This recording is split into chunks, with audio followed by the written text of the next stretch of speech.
have some of our favorite books here, and I'm going to read Not Norman, a goldfish story. Ooh. When I got Norman, I didn't want to keep him. I wanted a different kind of a pet, not Norman. Aww. I wanted a pet who could run and catch, or one who could climb trees and chase strings. A soft, furry pet to sleep at my bed at night, not Norman.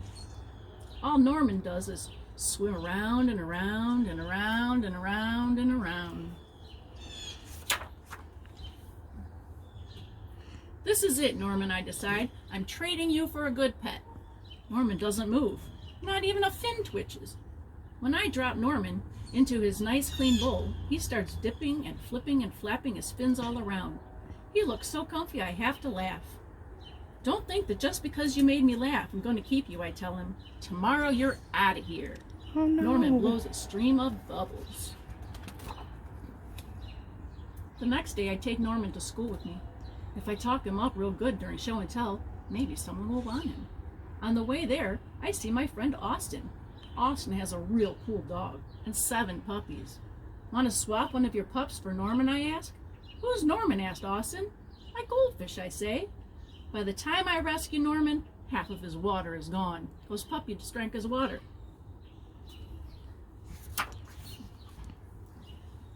I'm sorry, I tell Norman. When we get to school, I'm really sorry. He just stares at me all googly-eyed.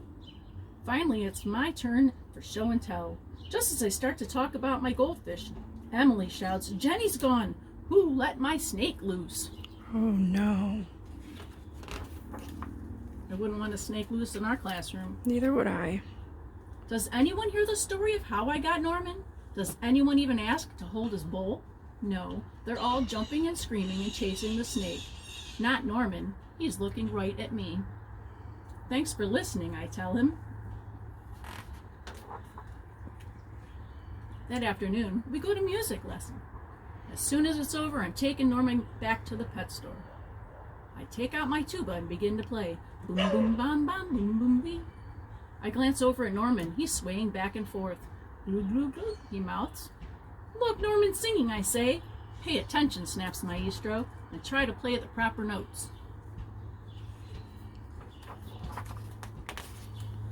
Maestro makes me stay for extra practice. By the time my lesson is over, it's too late to go to the pet store. Don't think just because you like my music, I'm going to keep you, I tell Norman. He glugs. That night, I'm sound asleep when screech, screech, it's the noise. Scratch, scritch, screech. Yikes, there's something at the window. Then, out of the corner of my eye, I spot Norman. He isn't scared. He isn't swimming around in circles either. He glugs and gives me a little wave. I'm not alone. Together, Norman and I slide open the curtains. It was just a broken tree branch. Thanks for watching out for me, Norman. On Saturday, I take Norman to the pet store, just like I said I would. I look at the cats and dogs and snakes and birds. I look at the hamsters and mice and lizards too. They all look like good pets, but they are not Norman.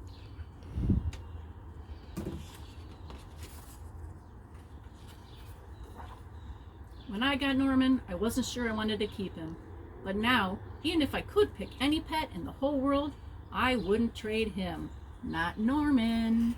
He loves his fish. The end.